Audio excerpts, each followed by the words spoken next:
The government will unveil a major overhaul of the disability benefit system tomorrow, meaning only the most severely disabled will be able to qualify. OK, all of this is over criticism that Britain is over-diagnosing things like mental health conditions. How real are they, for instance?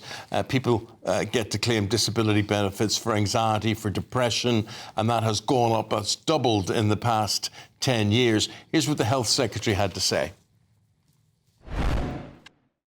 Should you be getting a PIP payment for ADHD, yes or no?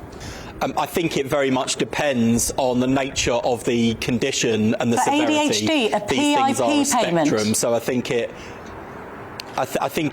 it very much depends. We are looking at this whole issue of eligibility, and we are looking at this whole issue of overdiagnosis, because I am concerned that we have overdiagnosis of these conditions. Let's now talk to political commentator Mike Parry on all of this.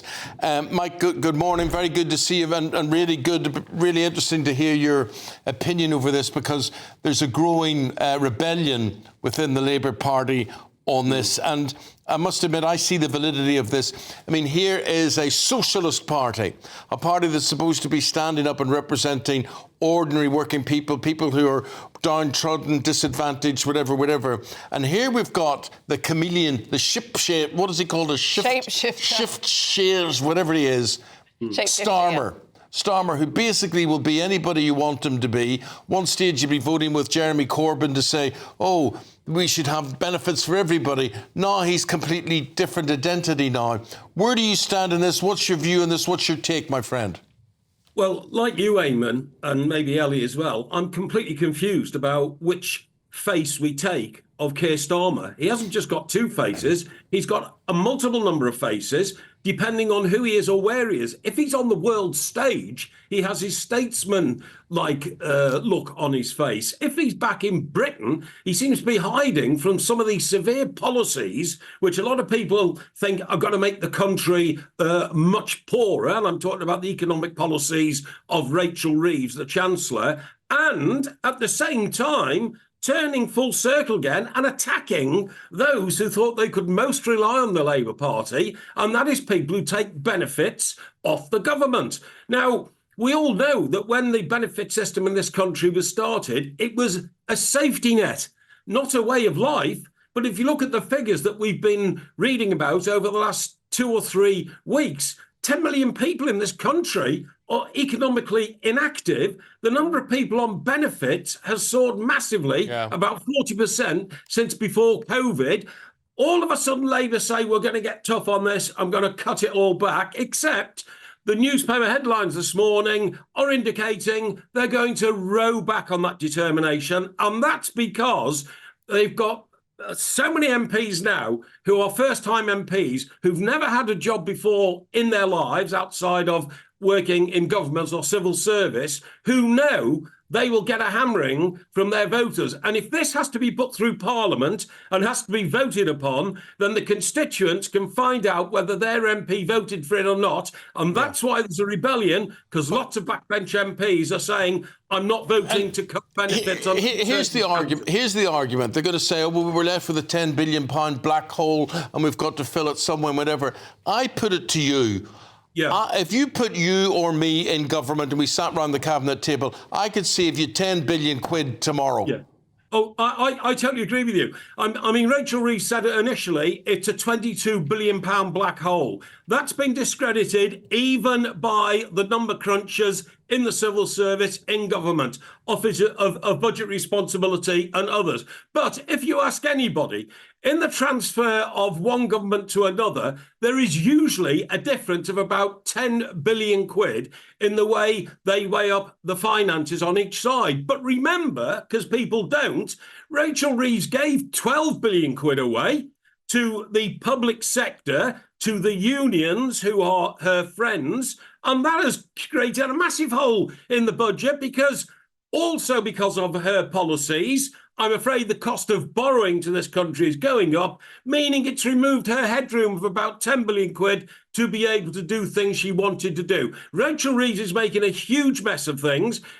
just to get back to what you're saying about Keir Starmer again, it's all very well him striding the world like a world statesman, I'll solve the war, we'll send our troops to Ukraine. But I think you're going to find within 2 or 3 weeks, the economy is going to be in very bad shape because all those initial policies, like putting up national insurance, like making employers pay more money, putting more red tape into business, all those are going to kick in. Inflation's going to take off.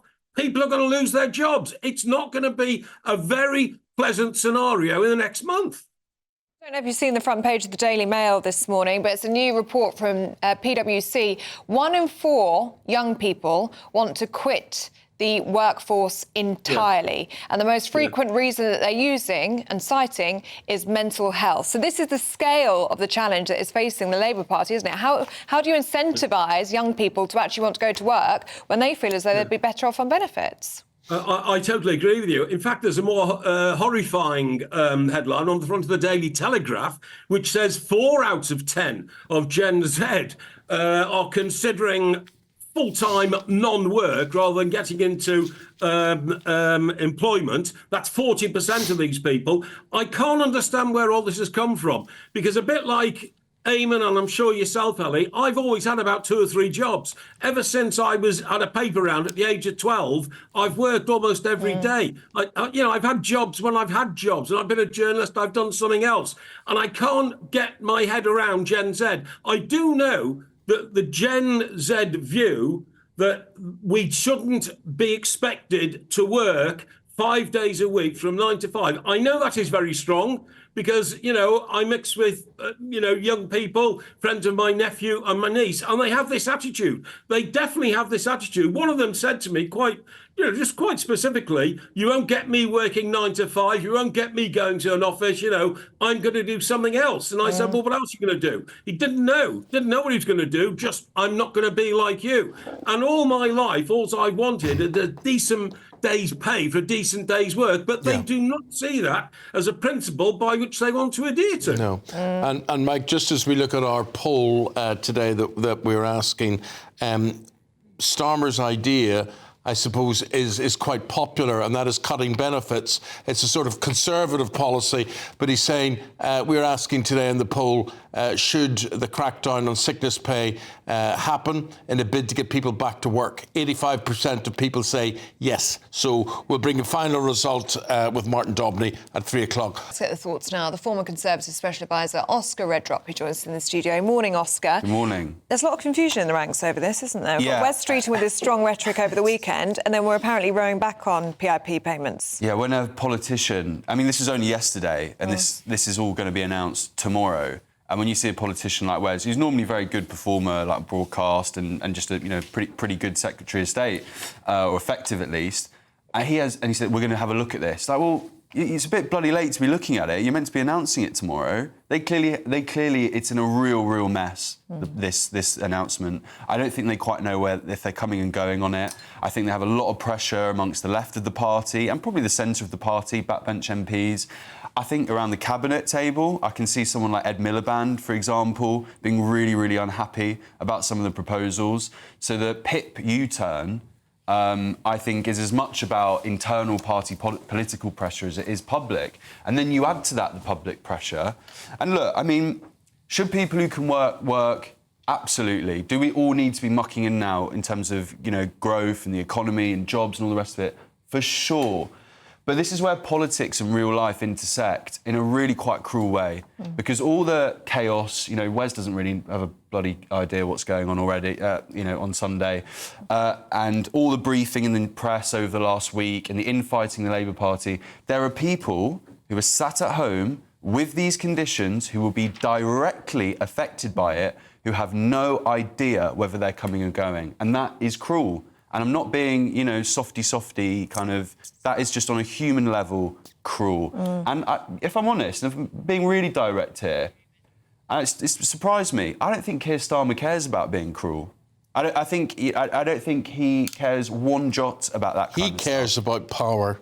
It's obvious he would do anything to be popular and to stay in power. And if I see again him or anyone else hugging President Zelensky. They don't hug anybody else. You know, the idea is my mate, there's my buddy, another 1,000 people killed today. How are you? Let's give us a hug. What sort of hug and laugh about? Yeah, well, I bet there are a lot of, people Churchill who've lost didn't walk up and hug people, did he? Yeah, I know. There are a lot of people closer to home, pensioners who've had their been freezing all winter, not giving them a hug. Farmers, who we all rely on that food supply chain, and in terms of their legacies and what they can offer the country, they're not getting a hug. And there'll be a lot of people who are nervously waiting, who do have really serious conditions. Well, now we hear about this rebellion within the Labour ranks that are saying, "Oi, before you go ahead with this, think twice, because we're not going to pass this for you." Now, how serious is that threat? I think the uncomfortable reality is I think Starmer feels quite emboldened at the moment, and I think he's a huge majority. He's got broad shoulders at the moment, whether people like it or not, and I think he will use this as an opportunity to really flex those political muscles. Kind of a horrible image there, quite early in the morning. But he'll be flexing his muscles on this. And the clever thing it's doing, politically, is it's kind of sucking and draining the life out of the right. This is something that Tories feel like they should have got a handle on in terms of the welfare bill for decades.